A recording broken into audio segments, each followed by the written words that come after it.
अस्सलाम वालेकुम। Hello guys, आप देख रहे हैं जीएम नेशन फर्स्ट। सबसे पहले हमारा प्यारा पाकिस्तान, आपका हमारे चैनल पर वेलकम है।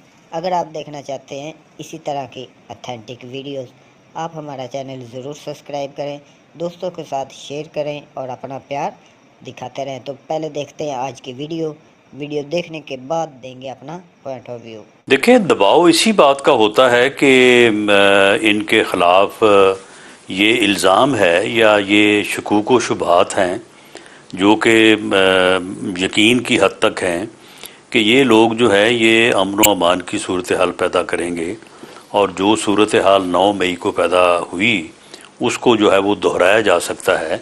तो जिन अदालतों ने इनके रिहाई के आर्डर्स किए उन्होंने भी बाकायदा कहा है कि इनसे बयान अल्फी लें, और अगर ये अदरवाइज़ यकीन दहानी करवाते हैं और उन वाक़यात की मजम्मत करते हैं तो उसके ऊपर भी यकीन किया जाता है और किया जाना चाहिए कि अगर वो ये कहें कि वो 9 मई के वाक़यात को कंडेम करते हैं और दोबारा किसी ऐसी मूव का हिस्सा नहीं बनेंगे।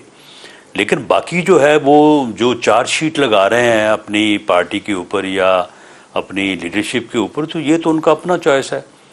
फयाजुल हसन चौहान साहब जो हैं, चले वो तो ये तो किसी ने उनको मजबूर कर दिया होगा कि आप जो है वो पीटीआई छोड़ दें जो कहा जाता है। तो वो जो उन्होंने लंबी चौड़ी चार्जशीट लगाई है जी, फलान डेट को मैंने ये कहा, मुझे ये कहा गया, फिर उसके बाद मुझे निकाल दिया गया, फिर उसके बाद मुझे मिनिस्ट्री दी, फिर उसके बाद मुझे मेरा दाखिला बंद कर दिया। तो उसका तो ना किसी को मालूम था ना कोई कह सकता है, ये तो उनका अपना चॉइस था। राना साहब, ये मुसर्रत जमशेद चीमा साहिबा ने जो बात की है रात, जी जो मुसर्रत जमशेद चीमा साहिबा ने जो बात की है रात, वो भी तो उन्होंने खुद ही कहा ना कि ये जिस किस्म का बयानिया अपनाया गया था उसका मंतकी नतीजा जो है वो 9 मई को सामने आ गया। ठीक।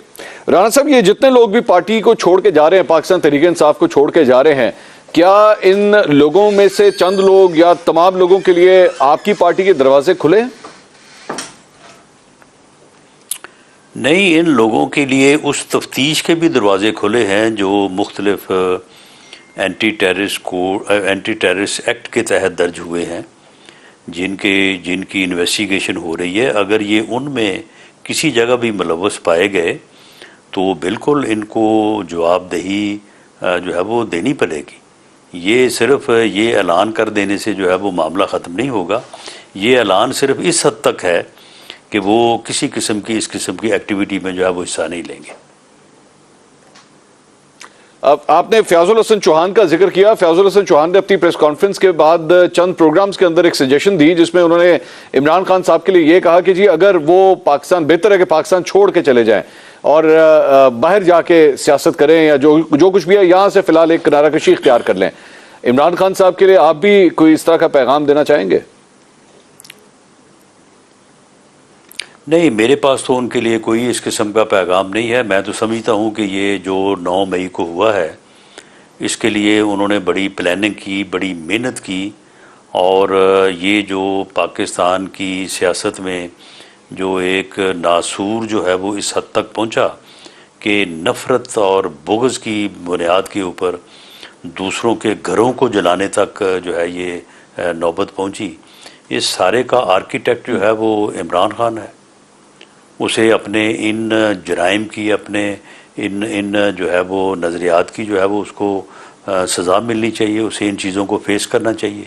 उसने किस तरह से 2014 से लेके आज 10 साल हो गए हैं, उसने किस तरह से इस मुल्क का जो है वो बेड़ा गर्क किया है। इस मुल्क में सियासी इस्तेहकाम नहीं आने दिया, इस मुल्क में ओए तोए के कल्चर को परवान चढ़ाया, इस मुल्क में अपने मुखालफीन को जो है वो डाकू और चोर साबित किया, नौजवान नस्ल की को जो है वो ज़हनों में उनकी ज़हन साजी की और ख़ुद अपनी सियासी जदोजहद को जहाद करार दिया। यानी ये मुल्क जिस हालत को पहुंचा है, ये पहुंचाने वाले जो हैं वो इमरान खान साहब हैं। तो इसलिए मैं तो उनके लिए इस किस्म का कोई जो है वो पतला या बारीक रास्ता जो है वो सजेस्ट नहीं कर सकता। राना साहब, आपके ही कैबिनेट से ताल्लुक रखते हैं कादिर पटेल साहब, जो विफाकी वजीर सेहत भी हैं। उन्होंने आज एक प्रेस कॉन्फ्रेंस की और उस प्रेस कॉन्फ्रेंस में इमरान खान साहब की मेडिकल रिपोर्ट उन्होंने शेयर की, जिसके अंदर मुख्तलिफ बातें की गई हैं, क्या उनको गोली लगी है या नहीं लगी, और उसके बाद चंद और इल्जामात भी लगाए गए, नारकोटिक्स के हवाले से भी जो थोड़ी सी गुफ्तगू की गई। ऐसे किसी की क्या मेडिकल रिपोर्ट इस तरह पब्लिक कर देना ठीक है? क्या ये एथिकली या कानूनी तौर पर जायज़ है? मेरा ख्याल है कि जो आदमी, वैसे तो जायज़ नहीं है जिस अंदाज से आपने बात की है, लेकिन जो लीडर होता है वो पब्लिक प्रॉपर्टी होता है, जो ख़ुद को पेश करे अवाम के सामने कि मैं आपको लीड करूँगा, तो उसकी, मेरा नहीं ख्याल कि उसकी प्राइवेट लाइफ भी जो है वो उसकी प्राइवेट लाइफ होती है। उसकी प्राइवेट लाइफ भी पब्लिक लाइफ होती है और पब्लिक को उसके मतलब सारा मालूम होना चाहिए।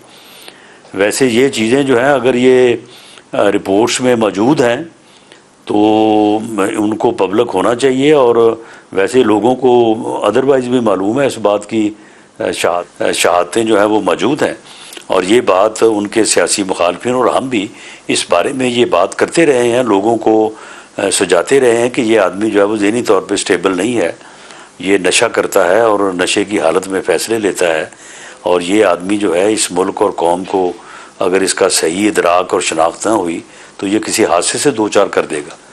तो ये अब इसने यही किया, इसने अपनी पार्टी को और अपने फॉलोअर्स को जो है वो हादसे से दो चार कर दिया है। अब राना साहब, इस रिपोर्ट के अंदर जो रिपोर्ट शेयर की गई है उसमें यह भी लिखा हुआ है कि जी वो बड़ी एंजाइटी के अंदर थे, सही डिसीजन मेकिंग की पावर नहीं थी उनके पास, और उनका काफ़ी हाइपरटेंशन के अंदर भी उस वक्त वो लग रहे थे कि इंसान अगर गिरफ्तार हुआ होता है तो उस वक्त तो जाहिर बात है वो एंजाइटी के अंदर, आप खुद भी गिरफ्तार हो चुके हैं माजी के अंदर, तो उस वक्त तो इंसान वाकई एंजाइटी के अंदर नहीं होता क्या? नहीं, मेरा ख्याल है कि एक लीडर को तो ऐसा नहीं होना चाहिए, उसे तो अक्सर बड़ा कूल और काम होना चाहिए, और उसकी सेंस ऑफ डिसीजन जो है वो बिल्कुल परफेक्ट होनी चाहिए।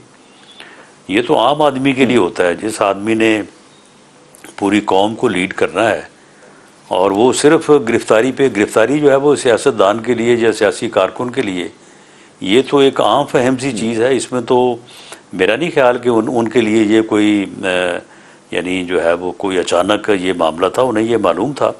वो जब घर से चले थे तो वो ये कह के चले थे कि मुझे गिरफ्तार कर लिया जाएगा, तो इसके ऊपर ऐसी एंजाइटी की जो है वो कोई वजह तो मौजूद नहीं थी।